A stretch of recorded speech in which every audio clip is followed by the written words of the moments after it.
नमस्कार, मैं सुप्रिया सिंह और आप देख रहे हैं न्यूज ट्रैक। और आज हम बात करने जा रहे हैं भारत की उस ऐतिहासिक कदम की जो न केवल हमारी वायुसेना की ताकत को बढ़ाएगा बल्कि दुनिया को ये भी दिखाएगा कि भारत अब रक्षा तकनीकी के मामले में किसी से पीछे नहीं।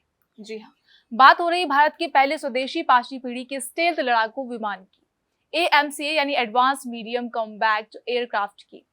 भारत सरकार ने हाल ही में इस महत्वाकांक्षी परियोजना को आधिकारिक मंजूरी दे दी है और अब इसके निर्माण की प्रक्रिया में निजी कंपनियों को भी शामिल किया जा रहा है।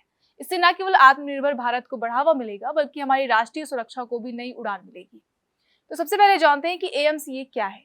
AMCA यानी advance medium combat aircraft Bharat द्वारा डिजाइन किया जा रहा एक अत्याधुनिक single seat twin engine stealth fighter jet है। इसे एरोनॉटिकल डेवलपमेंट एजेंसी यानी ADA और HAL मिलकर बना रहे हैं। लेकिन खास बात यह है कि इस प्रोजेक्ट में अब भारत की प्राइवेट कंपनियां भी हिस्सेदारी करेंगी। इस विमान को खासतौर पर भारत की रक्षा जरूरतों को ध्यान में रखते हुए डिजाइन किया गया है, यानी ये पूरी तरह से मेड इन इंडिया प्रोजेक्ट होगा। अब आप सोच रहे होंगे कि स्टेल्थ टेक्नोलॉजी का मतलब क्या होता है।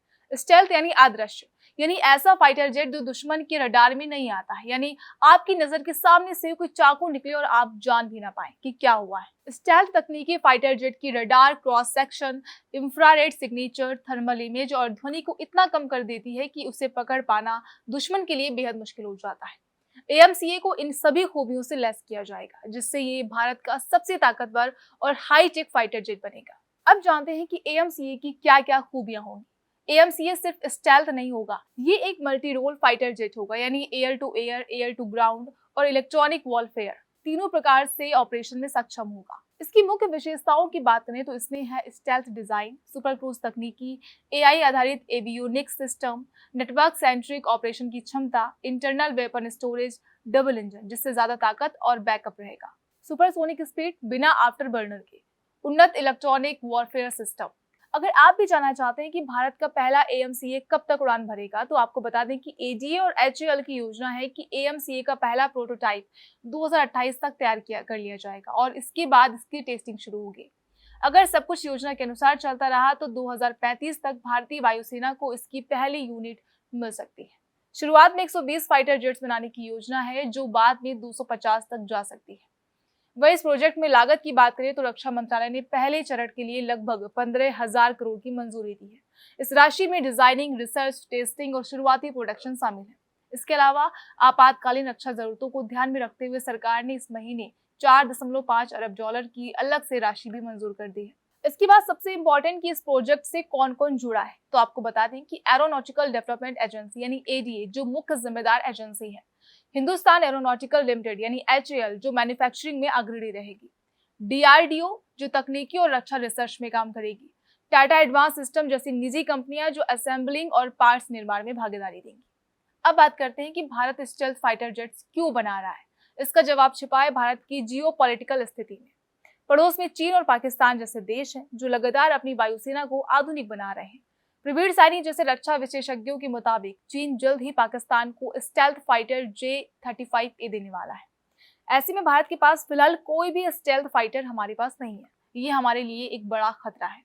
अगर आपके मन में भी ये सवाल है कि क्या भारत को F-35 जैसे विदेशी फाइटर खरीदने चाहिए, तो अमेरिका, रूस और चीन के पास पहले से ही 5वीं पीढ़ी के स्टेल्थ फाइटर हैं।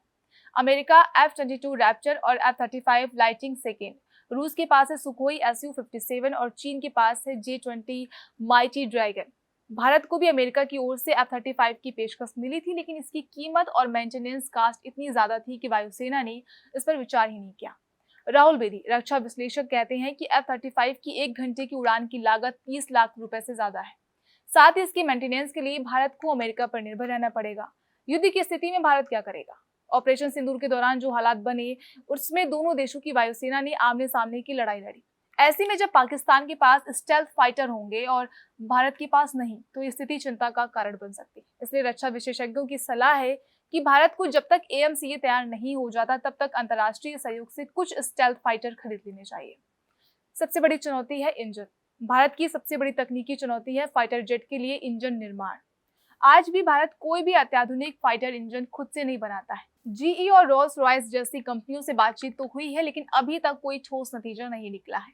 AMCA को उड़ाने के लिए फिलहाल विदेशी इंजन की ही जरूरत पड़ेगी। अब जानते हैं कि विशेषज्ञों का क्या कहना है।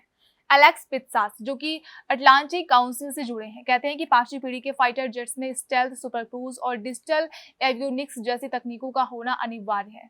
भारत का एएमसीए प्रोजेक्ट सिर्फ एक फाइटर जेट नहीं है, बल्कि एक रणनीतिक दिशा है, एक ऐसा रास्ता जो भारत को रक्षा क्षेत्र में आत्मनिर्भर बनाने की ओर ले जाता है।